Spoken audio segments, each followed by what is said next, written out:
بسم اللہ الرحمن الرحیم.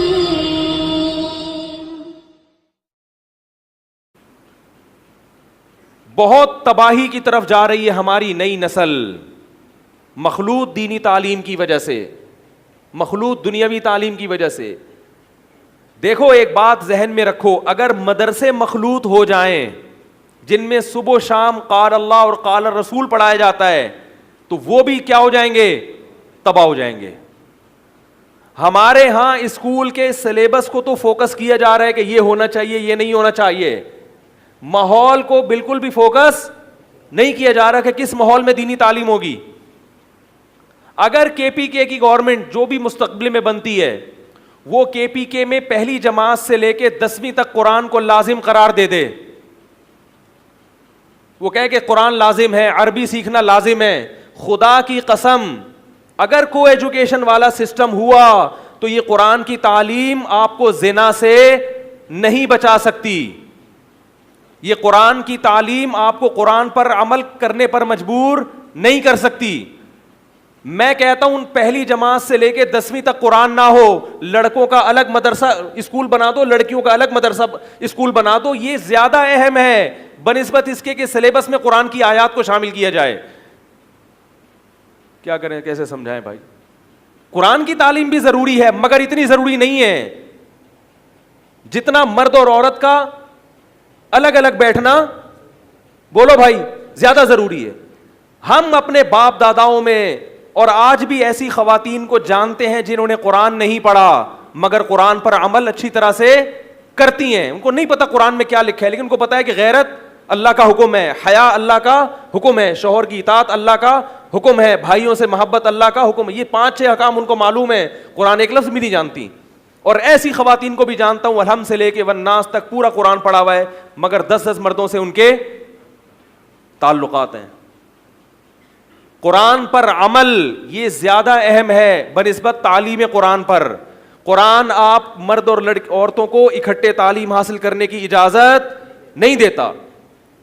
میرے پاس میسج آتے ہیں کہ گورنمنٹ اس طرف جا رہی ہے, یہ وعدے کیے جا رہے ہیں کے پی کے والوں سے کہ اماموں کی تنخواہیں, اماموں کو تنخواہیں دی جائیں گی گورنمنٹ کی طرف سے. بہت اچھی بات ہے, ہونی چاہیے, تنخواہیں بڑھا دی جائیں گی, بہت اچھا کام ہے. جو اچھا کام ہے اس کو اپریشیٹ کرنا چاہیے. قرآن کی تعلیم پہلی جماعت سے لازم کر دی جائے گی, بہت اچھا کام ہے. لیکن اگر آپ کو ایجوکیشن سسٹم لا رہے ہو تو ہمیں ان اچھے کاموں کی ضرورت نہیں ہے, یہ رہنے دو. کیونکہ وہ قرآن اگر لڑکا لڑکی کو ایک ساتھ بٹھا کے آپ قرآن پڑھاؤ گے وہ فتنے میں مبتلا ہوں گے. وہ قرآن موجود ہوتے ہوئے قرآن کی دھجیاں اڑائیں گے. میں نے بتایا تھا آپ کو کہ پنجاب یونیورسٹی میں گیا ہوں, میں نے دیکھا ہے وہاں کا ماحول. چرس اور ہیروئن لڑکیوں میں عام ہو رہی ہے. کیوں ہو رہی ہے؟ کو ایجوکیشن سسٹم آپ کو ڈپریشن کا مریض بنا دیتا ہے. کیونکہ آپ کو اتنے مختلف ڈیزائن نظر آتے ہیں مگر سب ڈیزائن آپ کو ملتے نہیں ہیں. ہر ایک میں اتنی طاقت بھی نہیں ہوتی لے کے بھاگ جائے, اور ہر ایک بھاگنے کے لیے تیار بھی نہیں ہوتا, اور بھاگنے کے بعد کے جو مسائل ہیں وہ ہر آدمی افورڈ کر بھی نہیں سکتا. وہی ہوا, وہ لڑکی کو پھر کیا ہوا بعد میں, وہ لے کے بھاگ گئے, اس کے اولاد بھی ہو گئی, باپ سے بھی رشتہ ختم ہمیشہ کے لیے. جب اولاد بھی ہوئی ان کی, وہ مولانا صاحب جو فرار ہوئے تھے, اور پھر کیا ہوا کہ میاں بیوی میں انبن ہو گئی, کچھ وقت کے بعد طلاق ہو گئی. اب وہ بچی نہ باپ کے قابل اور نہ شوہر کے قابل. کیونکہ مرد جب یہ دیکھتا ہے کہ بھاگ کے آئی ہے تو اب اس کا تو پیچھے کوئی پوچھنے والا ہے نہیں. وہ بعض دفعہ وہ اس مجبوری سے ناجائز فائدہ اٹھا لیتا ہے, اور نہ بھی اٹھائے تو ہر جوڑے کامیاب نہیں ہوتے. پیچھے والدین کی سپورٹ ہو کہ اگر طلاق ہوتی ہے تو والدین اس کو رکھیں اپنے پاس. باپ نے ہمیشہ کے لیے گھر سے نکال دیا. تو یہ کو ایجوکیشن تھی, اور اس میں پڑھایا کیا جا رہا تھا؟ قرآن. ہم لوگ آنکھیں بند کر لیتے ہیں. کبوتر کے بارے میں مشہور ہے کہ جب بلی کو دیکھتا ہے تو آنکھیں بند کر لیتا ہے, اور اس خوش فہمی میں مبتلا ہوتا ہے کہ جیسے میں بلی کو نہیں دیکھ پا رہا, بلی بھی مجھے نہیں دیکھ پا رہی. بھائی آپ آنکھیں بند کر رہے ہیں, لیکن یہ گراؤنڈ ریئلٹی یہی ہے جو میں آپ کے سامنے پیش کر رہا ہوں. اس لیے اللہ نے کہا کہ دونوں کو کیا رکھو, ایک دوسرے سے الگ رکھو.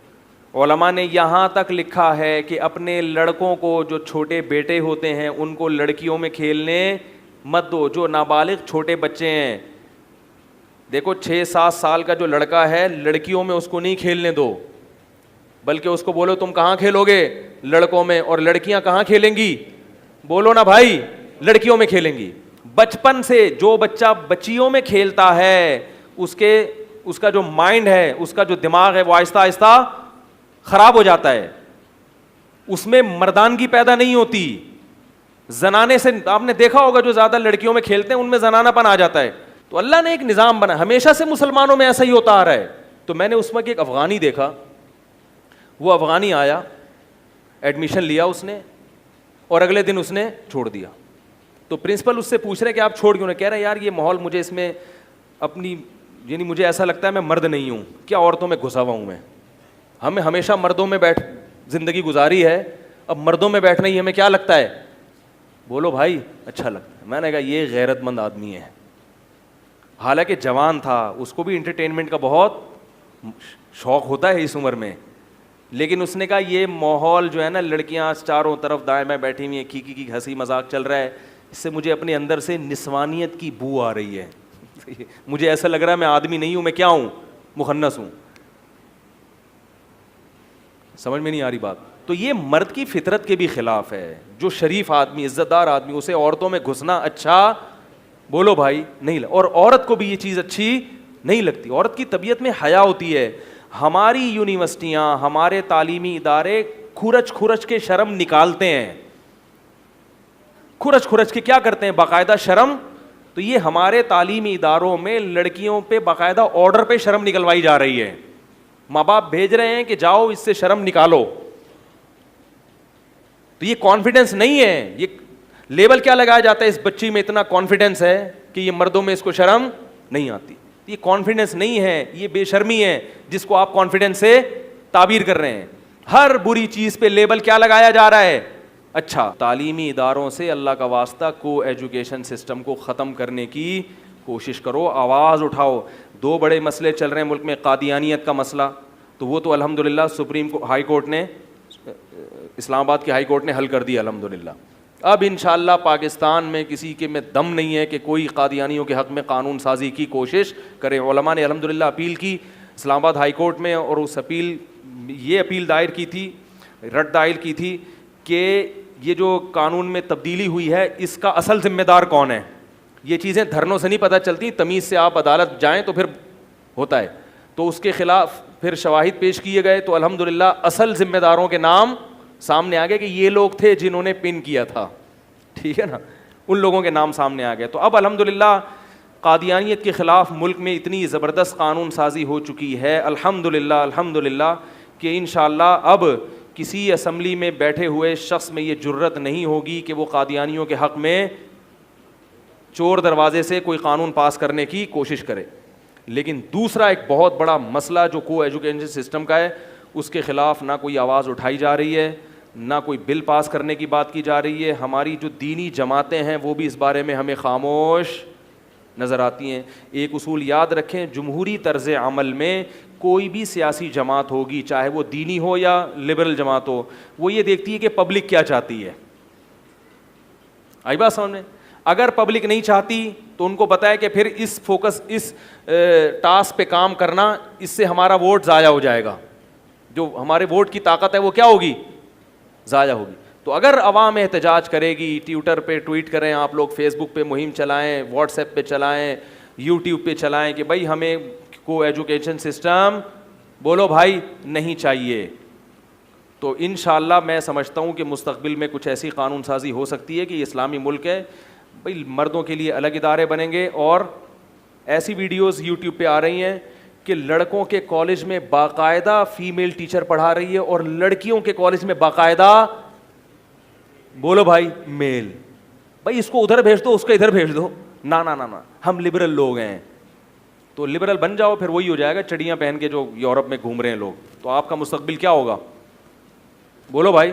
ہمارے ایک دوست گئے لندن میں, تو وہ رشتہ اپنی بیٹی کا کرنا تھا, تو وہاں داماد, جو ہونے والے داماد کو جب بلایا تو وہ چڈی پہن کے آ گیا. وہ جاگنگ کر رہا تھا کہیں پارک میں, جاگنگ کر رہا تھا, تو اس کو بتایا تمہارے ہونے والا سسرال آیا ہوا ہے لڑکا دیکھنے کے لیے, لڑکی والے آئے ہوئے ہیں. تو اس نے کہا بھائی ہم لبرل, یعنی ہم کیا ہیں, لبرل لوگ ہیں. اب یہ کیا کہ جاؤ جیسے ہیں ویسے, ہم منافقت نہیں ہے, اس کو یہ تعبیر کیا ہم میں کیا ہے, تو ایسے ہی جاگنگ کرتا ہوا چڈی پہن کے آگے بیٹھ. وہ بیچارے ڈر گئے, یار کم از کم ادھر تو تمیز سے بیٹھو, کپڑے تو پہنو. تو اس نے کہا بھائی میں یہ شو کرنا چاہتا تھا کہ میں جیسا ہوں ویسا ہی نظر آؤں, میری یہ لائف اسٹائل ہے, کوئی ایکچولی کوئی مسئلہ نہیں ہے, ٹھیک ہے.